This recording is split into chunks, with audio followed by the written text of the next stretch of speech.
हरि ओम बेटा, हरि ओम। देखिए, ये प्रश्न आपका है कि संसार में सुखपूर्वक एवं सम्मान के साथ जीना चाहते हैं। हम जी सकें इसके लिए क्या करें? लेकिन संसार से हम सम्मान नहीं चाहते, सम्मान चाहते हैं भगवान से। वाह, आपका प्रश्न भी बहुत अच्छा है भैया, मज़ा आ गया। हम सम्मान भी किससे चाहते हैं? भगवान से। बहुत अच्छा है। और ये जो आपने कहा कि सुखपूर्वक जी सकें, तो ये बताओ, संसार में हम सुखपूर्वक जी सकें तो सुख तो सब तरफ से तो भगवान ने दे रखा हो। भगवान से सम्मान जो चाहते हो तो भगवान ने सब सम्मान दिया है कि नहीं? बताओ। हवा दिया है, हवा भी तुमको सम्मान देती है कि नहीं देती है? भगवान की सारी प्रकृति तुमको सम्मान दे रही है। सूर्य, तुम बिस्तर पर सोते रहते हो, नहीं जागते हो अगर आलस के कारण, तो सूर्य तुमको तुम्हारा सम्मान करने के कारण तुम्हारे झरोखे से चुपके से झांकता है कि मेरा मालिक सो रहा है। सारी सृष्टि तुम्हारी सेवा में लगी हुई है। सम्मान नहीं है? अरे तुम अगर ना उठो और नल बंद न हो, खुला हो, और पानी एक बूंद न हो, तो वो आकर के खल खल गिरेगा, तुमको आवाज़ लगाएगा, तुम्हारा सम्मान करने के लिए आएगा कि नहीं? आता है कि नहीं आता? बताओ। तुम निमंत्रण देने जाते हो तुम्हारे सम्मान के लिए कि मेरा स्वामी पानी के बिना सो रहा है, उठे, हाथ मुँह धोए, भूखा होगा। सारी सृष्टि तुम्हारे सम्मान के लिए जो है खड़ी हुई है। हवा, वायु जो है तुम्हारे जो है चंवर डुला रही है।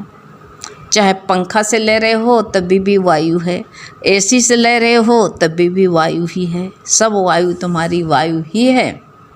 सब तरफ से तुम्हारी वायु ही वायु है। तुमको जो है तुम्हारे सम्मान तुमको दे रही है।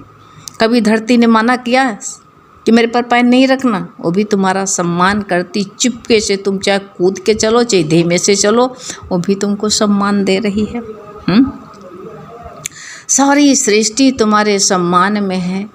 चांद, तारे, सितारे सब मानुष के सम्मान में है। ये रोज़ तुमको प्रकाश देने, चांद शीतलता बरसाने के लिए आता है। ये तुम्हारा तो सम्मान कर रही। किसका कर रही प्यारे? हैं बावले कहीं के। तुम कहते हो सम्मान के साथ, तुमको सम्मान मिल रहा कि नहीं मिल रहा? सारी सृष्टि सम्मान तुमको देने के लिए तैयार है। कोई इनकार नहीं करता कि तुमको हम सम्मान नहीं देंगे। सारे फल तुम्हारे सम्मान के लिए लगते हैं, धूप छाँव सहते हैं तुम्हें सम्मान, तुमको तृप्त करने के लिए, तुमको हष्ट पुष्ट करने के लिए। सब कुछ तुम्हारे लिए सारी सृष्टि में बाहर परमात्मा ने रची है काली तुम्हारे लिए। और जग में भगवान गुरु आया है ये जनाने के लिए, खाली कह दो हमारे लिए। जग में आया है गुरु, सतगुरु हमारे लिए। ये सत कहाँ जान कहाँ पाते? संसार का सारा रोते रहते तुम तो। लेकिन तुम्हारा एक विचार बहुत अच्छा हमको लगा, जो कहते हो हम सम्मान चाहते हैं भगवान से। ये तो यही विचार तो भक्त के होने चाहिए। सत्संग प्रेमियों के कभी कभी सवाल बहुत अच्छे होते हैं, प्रश्न, तो हमको बहुत अच्छा लगता है कि भगवान से तुम ये सच्चे भक्ति की निशानी है। जो भी कुछ चाहो भगवान से चाहो, संसार से मत चाहना, कोई चाहना मत करना। जो भी चाहो भगवान से चाहना। सच्चा भक्त वही होता है कि जो कहता बच्चा माँ के आगे रोए, आंसू बहाए, माँ से जो मांगना है मांगे, तो माँ को अच्छा लगेगा ना। और अगर जो है ताई चाची के आगे माँ डांट दे और रोता रोता उनके पास में जाए, तो माँ को बहुत बुरा लगेगा। जा उन्हीं के पास में जाना, तो मेरे पास में मत आना हैं। ऐसे जो है तुम दूसरे के पास में अगर सम्मान भी चाहते हो तो किसी दूसरे से, तो भगवान को बिल्कुल नहीं अच्छा लगेगा। भगवान कहेगा जाओ उसी देवी के पास में जाओ, उसी देवता के पास में जाओ। वो भी यही कह देगा कि हम जो है तुम दूसरे के पास में जाते हो, जाओ मांगो, जब तक थक नहीं जाओगे, जब मांगते रहना, जाओ। भीख मांगो जा कर के। तो जो है ऐसा जो है कहता है तो वो सच्चा भक्त नहीं होता है। सच्चा प्रेमी जो होता है सूरदास की तरह होता है। सूरदास कहते हैं, क्या कहते हैं, अखियों के झरोखों में तुझे बैठाकर पलकों की डालूं चिक, और ना काहू को ताकूं ना तोहे ताकन दूं। कहता है ना मैं काहू को ताकूं ना तोहे ताकन दूं। भक्त बड़ा जेलर्स लवर होता है, प्यारे समझ लेना। भगवान से लब तो करता है लेकिन हक जमाता हो मेरा ही है। ऐसे तुम कहते हो हम चाहते भी हैं तो भगवान से चाहते हैं। बहुत अच्छा हमको लगा कि यही तो भक्त की दृढ़ता होनी चाहिए कि कहते नहीं है, गुरु भी कहते हैं दूसरे से चाहना मत करना। मांगन मरण समान है, मत मांगो कोई भीख, और मांगन से मरना भला, ये सतगुरु की सीख। अगर मांगना ही है तो उस परमात्मा को मांग लो उसी से, और उसको जब राजा हो गया, अपना राजा ही अपना हो गया तो फिर क्या है। लेकिन राजा को खो दिया। इतनी तपस्या करके, इतनी मेहनत करके इंसान क्या मांगता है, हैं? वो कहते कि वो एक रानी थी, तो दृष्टांत है एक छोटा सा। एक रानी थी तो उसका राजा परदेश चला गया था। परदेश चला गया था तो वो परदेश में जो है अपने राजा के लिए तपस्या में बैठ गई। तपस्या में बैठ गई और जो है उसका राजा जो था तपस्या करते रही, लेकिन उसका राजा जो है समाधिस्थ हो गया। समाधिस्थ हो गया तो जो है वो अपने राजा की तपस्या में रही, वो शील तपस्वीशील रही, वो राजा की सेवा में रत रही। और राजा की इतनी तपस्या में समाधि लग गई कि उसके सारे शरीर में घास जमी आई, पूरे शरीर में घास जमी आई, रोए बड़े बड़े घास। तो रानी तपस्या करते करते उसकी घास को उखाड़ने लगी, नोचने लगी। नहा धो के रोज़ जो है एक एक घास जो है शरीर से उखाड़ती, एक एक साफ करती, और कुछ समय दिया था कितनी अवधि तक का हम जो है, और जो है हमारी ये समाधि टूटेगी, और मेरी समाधि की जब सब जगह की हमारी सब सफाई हो जाएगी, और जिस दिन जो है मेरी आँख पलकों की जब घास निकाली जाएगी, और जो मेरी दृष्टि के सामने रहेगा उसी को अपनी रानी मान लूँगा। तो वो जो है रानी नहा धो के रोज़ बैठती, घास उखाड़ती रोज़। आशा, ये कहते ने एक निष्ठा जो होती है, लेकिन कभी कभी ये भी एक निष्ठा भी कभी दैव योग से संजोग होता है। सारे शरीर की घास उखाड़ डाली, लेकिन उसने कहा कि है पलकों की घास रह गई सी। दासी से कहा तुम देखना, हम जब नहा धो के 16 श्रृंगार करके आते हैं राजा के सामने रहेंगे। लेकिन दासी इतनी होशियार थी कि रानी नहाने के लिए चली गई, और इसने जो है, क्योंकि इसको शर्त पता था, इसने जो है पलकों की घास उखाड़ दी। तो जब घास उखड़ी तो राजा की आंखें खुल गईं, और आंखें खुली तो इसी दासी को सामने पाया। दासी ने इन्हीं को रानी चुन लिया। अब रानी तो बेचारी क्या कहे, कि राजा की शर्त थी, शर्त मुताबिक सच हुआ। अब रानी जो है, अब कहे तो क्या कहे, पहले जो है स्त्रियों को बहुत वो रहता था, लेकिन राजा को चाहती थी। राजा को ज़रूर चाहना, और जो है तुम्हारी तपस्या व्यर्थ नहीं जा सकती है, पक्का याद कर लेना। जो तुम कहो तपस्या मेरी नहीं सत्य हो रही, नहीं पूरी हो रही, गलत। तपस्या तुम्हारी सत्य होएगी, याद कर लो ऐसे।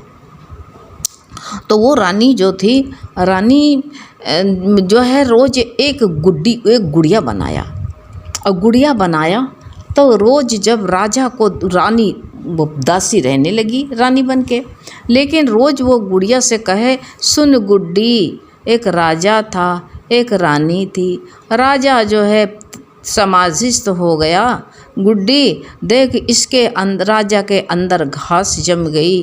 रानी ने बड़ी तपस्या करी, एक एक घास को उखाड़ा और उखाड़ के साफ किया।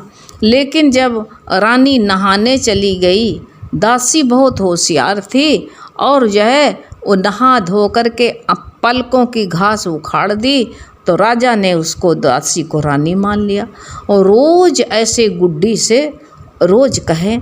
तो राजा ने कहा ये क्या कहती है। एक दिन राजा ने जो है कहा कि रानी तुम क्या रोज़ रोज़ कहती, उससे पूछा कि ये दासी वो हो गई थी, कहा ये दासी रोज़ क्या कहती है। तो दासी ने कहा ये ऐसे बक्का करती है, इसकी आदत है, लेकिन सत्य कहाँ छुप सकता है, सत्य को कोई छुपाता नहीं। एक दिन संजोग ऐसा आया कि राजा ने हकीकत पूछ ही लिया। रानी ने कहा भी राजा के सामने सत्य सत्य बता देना। राजा के सामने सत्य सत्य रानी ने जब बता दिया तो राजा ने कहा अरे ये इतनी बड़ी विश्वासघात किया। और जो है राजा ने रानी को, दासी को मृत्यु की सज़ा दी, उसको ज़मीन में गड़वा दिया और गड़वा के सर खुला रखा। और जो कहा इतनी बड़ी ये गुनहगार है, उसके ऊपर जो है सर खुला था, घोड़े के टापू से सर फड़वा दिया उसका, इतनी बड़ी सज़ा दी। और रानी के जीवन में राजा मिल गया, उसके दिन बहुर गए। ऐसे हमारी इच्छा जब है परमात्मा से, कुछ रानी अगर चाहती दूसरे की चाहना कर लेती तो रानी गई थी काम से। ऐसे हमारी चाहना अगर भगवान से है तो भगवान से अगर चाहना है तो मेरी चाहना आज नहीं कल पूरी होगी। ये हमारी परमात्मा से मेरा भाव है। अगर हम ये सम्मान, आपने कहा हम सम्मान चाहते हैं तो हम भगवान से चाहते हैं। अगर चाहना ही है तो भगवान को चाहो और किसी से मत चाहना। अगर तुमने किसी और से चाहा तो ये समझ लो कि फिर जो है वो तुमको क्या मिलेगा, छिलका मिलेगा, फल नहीं मिलेगा। फल जो होता है, असली फल तो भक्ति का है, और जो ये भक्ति रूपी फल मिल गया है फिर और कुछ करने की इच्छा ही नहीं रह जाएगी। जब परमात्मा प्राप्ति का जो हमें उद्देश्य मिल गया, सत्य को हम जान गए, वो इतना तक जब हम जान गए हैं कि हम संसार में सुख पूर्वक जीना चाहते हैं, सम्मान से जीना चाहते हैं, वो सम्मान भगवान से चाहते हैं, तो भगवान तुम्हारे लिए सदियों से हाथ पसारे हुए खड़ा है। कहीं पर भगवान की मूर्ति तुमने देखा है कि भगवान की मूर्ति कहीं पर बैठी हुई हो? संसार में किसी विश्व में चले जाओ, कहीं भगवान की मूर्ति बैठे हुए नहीं मिलेगी। हाँ, एक बैठे हुए मूर्ति जो मोची के गोद में बैठते हैं भगवान, वहाँ पर बैठी हुई मिलेगी।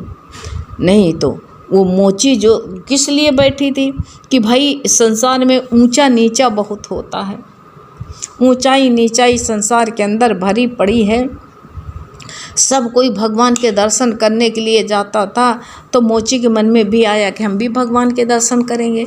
अब भगवान के दर्शन करने के लिए गया तो सब लोग जो है द्वैत बुद्धि वाले उसको मंदिर से भगा दिया। कहा भाग भाग भाग, यहाँ तो मोची जूता सिलने वाले भगवान को छूत कर देगा। और उदास होकर के चला आया, लेकिन एक नज़र में देखा कि भगवान की मूर्ति खड़ी है, सब कुछ 16 श्रृंगार हैं, लेकिन भगवान के पैर में जूते नहीं हैं। उसको बड़ा वो लगा कि देखो ये लोग जो है कितना भगवान को सजा धजा के रखे हुए हैं, लेकिन इन लोगों की इतनी समझ नहीं है कि भगवान नंगे पाँव खड़े हैं, ठंडक का दिन है और भगवान के पाँव में जो है ठंडक लगती होगी। न मोजा पहनाया न जूता पहनाया, उसने अपनी दृष्टि से जूता नाप लिया क्योंकि रोज़ का काम था। अब भगवान के लिए इतने बढ़िया घर चला आया, रोता गाता इतना बढ़िया कि मंदिर में तो जाने नहीं दिया। अब रोता गाता घर को आया और भगवान की जो है आँखों से नाप ले ली थी, वैसे बढ़िया नागरा भगवान के लिए खूब खूब सितारे लगा लगा करके, मोती लगा के नागरा बनवाया जूता भगवान के लिए, नागरे वाले जूते। अब जो है अंगोछा में लपेट के लेके गया कि भगवान को पहना दें, लेकिन ये द्वैत बुद्धि वाले भगवान के पास कहाँ जाने दें।